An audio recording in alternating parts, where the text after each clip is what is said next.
It's morphin' time! As within anything... Or not, he wouldn't say that particularly, but, you know. He had to say something to get, you know, the Sludge Village's attention. As, you know, those words would be yelled out by instinct. As within that instance, the digestive system was supercharged, you know, the quirk to actually be digested and whatnot. But yeah, besides that, it happened. This happened midway while he was running at the Sludge Villain too, so. He'll transform into this being of power. All Might wouldn't understand it, but, you know, as long as it worked for the kid, he didn't know what mattered, as long as he was able to save, you know, the kid in Sludge Villain. It's time for you to fall, villain. You have been escaping heroes lately, and this is the time where it stops. Now. Dragon Flute.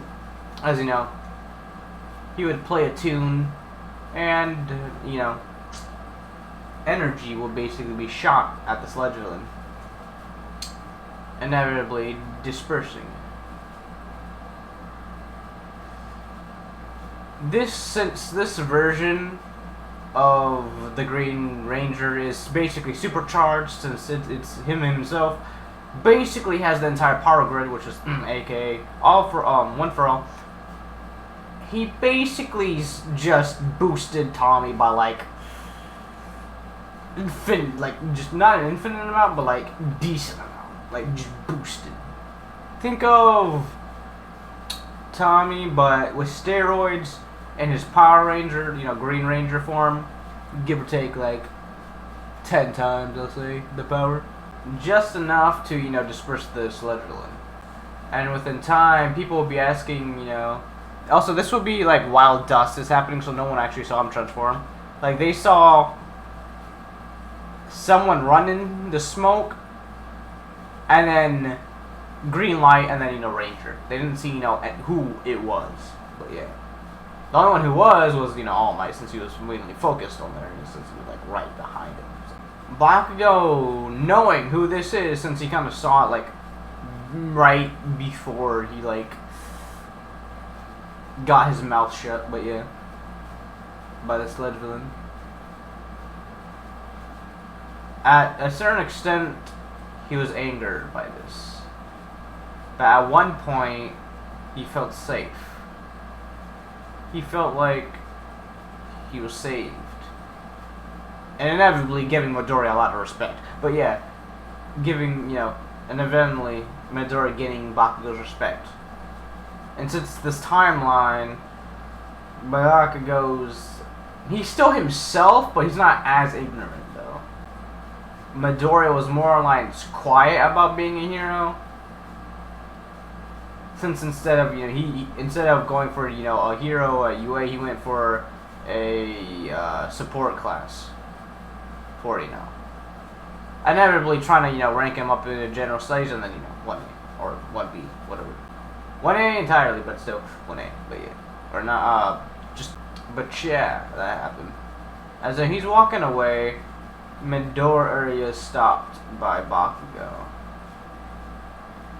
I don't need your help, you know, but I'm thankful for it. As he would walk away, and right after, you know, All Might will kind of be, you know, right at the corner, like, y'all done talking, he's gone. As they will try to explain what's happening, I mean, I'll say All Might will try to figure it out. All he would know is that it enhances your body, and that's it. I mean, All Might's bright, but he's not even that bright. But I will say, though, I'll say Nana did explain with every generation that One for All is passed down to, it does evolve rapidly. So, you know, evolving to this is kind of the quirk itself manifesting physically, instead of being lightning. As then he would kind of explain it, but like, not entirely, because he kind of understood it, but not, since, you know, All Might's kind of a meathead. But, you know, All Might's All Might, but yeah. I mean, not that big of a meathead. He'll, like, explain the basics, But any complications, he wouldn't know anything like complicated, like why he has a weapon on him, you know, why, you know, certain items he has on, you know, the suit. He kind of just, you know, kind of there. Number 1, Midoriya's favorite animal is a dragon. Yeah, I'll say it's a dragon. That given, you know, since, you know, he kind of has all, you know, technically complete control of one for all in this version. In this version, you know, it's, you know, a clearly different, you know, very different from the actual canon, but yeah. The quirk itself is manifested by the user's will, meaning whatever the user wants, it kind of provides for them in its own special way. So let's say you know, you want a weapon, it'll give you some sort of, you know, weapon, but in a way that can most help you. As you know, everything the user likes, basically it depends the suit is depending on the user's personality. As you can see, Midoriya likes dragons, and he likes music. Flashy, but not flashy. I'll say it also resembles their soul, so that's where the gold is. It shows the purity of his soul. But yeah, as they would kind of explain and kind of figure out what, you know, the entire thing is, until, you know, some people arrive.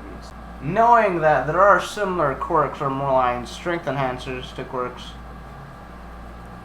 there'll be a group of people. These group of people,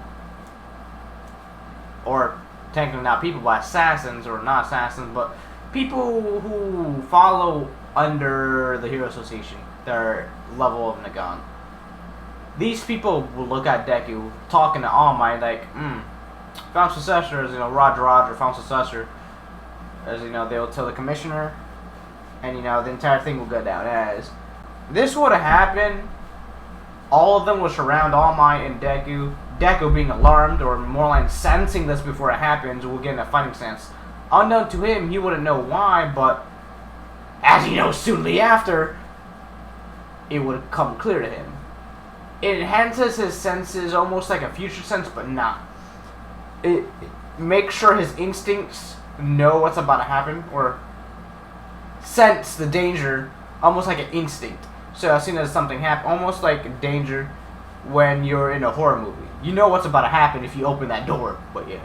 As Midoriya would go, and he would very quickly see that he's being overrun by, like, I'll say that, like, what, like, how many SPD Rangers are there? I think there are 5 of them, I think, in total. Maybe, I mean, counting the dog, which is a Silver Ranger, what was it, Silver or Shadow? I can't remember. Silver Ranger or Shadow? I can't remember, but yeah, there's a couple. But yeah, I'll say there's like, I mean, you know, the normal color for Rangers and whatnot, plus the silver one. I mean, I'll say the silver one's the captain, but yeah, he's the captain of the squad. These are the people who are going to, you know, transfer the power to, quote unquote, as they would.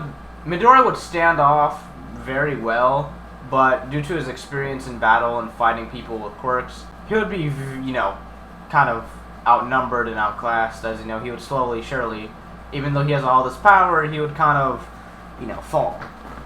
Inevitably, he would be led to unconsciousness. While this would happen, he would be, you know, sent to, you know, a lab somewhere in the Hero Commissioner's place. As you know, they would try and extract the quirk with some sort of quirk extractor. Which, honestly, if they know what All for One is, or All for One is, One for All for One is, they'll most likely try to replicate his quirk into a machine, most doubtably. Of course, you know, this is realistic, so I mean, I'm not surprised. Of course, if you have someone that powerful, it would always be in history. So, you know, passed down by a quirk commissioner, they created this machine